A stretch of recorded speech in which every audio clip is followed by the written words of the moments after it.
Yan, may ginagawa tayo guys na offset para sa A2K o Taurus. Ito po yung sinunda ng A2K. Ayan, nililinisan na natin kasi katatapos lang i-thread. Kaya ayan, naglilinis tayo. Nililinis natin mabuti para hindi siya makadamage ng o-ring yung ano. Yan, at saka hindi magaspang.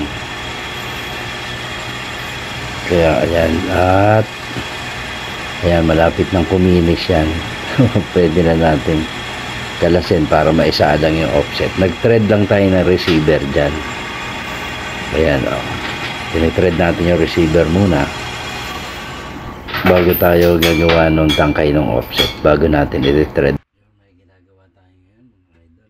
Medyo madumi pa. Katatapos lang i-thread kaya kininis natin na to. Ayan, lilinisan din natin yung thread nito, hugasan to. Itong model na ito is yung sinundan ng A2K.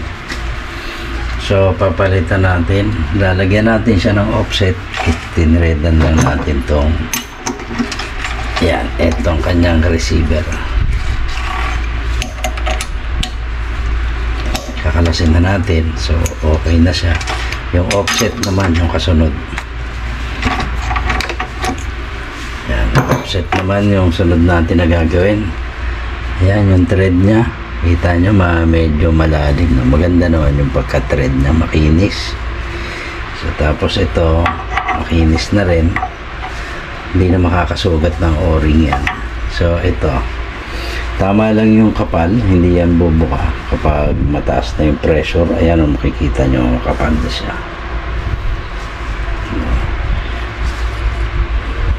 Ayan, medyo ano na siya. Ayan, lilinisan natin mabuti kasi ito na yung, dito yung kanyang, ayan, yung kanyang gauge dyan. Dyan na may serial number naman siya. Okay siya. Medyo ano lang dito, nagkaroon ng konting deformation kasi doon sa higpit ng ating pero madali lang naman po yan. Madali lang yan iayos. So ganyan talaga kasi nasasalang sa machine. Tapos kailangan maghigpit kasi kakalog yan, hindi magiging tuwid yung thread natin. So yan muna, pakita ko sa inyo mamaya pagtapos ng offset. Yan, tapos na yung offset kaya pinasok natin yung yan, ganyan yung kapabit ko nyo paatras. Nakabili yung offset. Tinitingnan natin kung tuwid na maayos yung pagkagawa natin. So ayan, okay naman siya.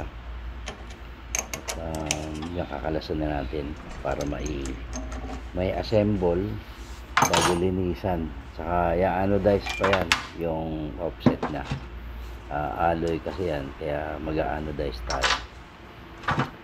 Tapos yung dulo nya, tingnan natin kung may pablakin natin para medyo maganda yung kulay. Pablakin natin yung tube na tinamaan ng tool bit natin.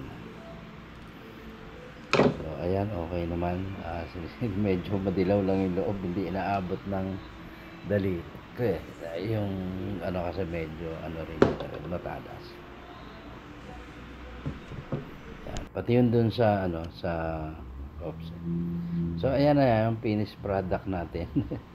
I-anodize pa kasi yung offset niya, tapos lilinisan mabuti yung receiver. Tsaka yung offset din mismo, kikinisin natin ng konti bago i-anodize.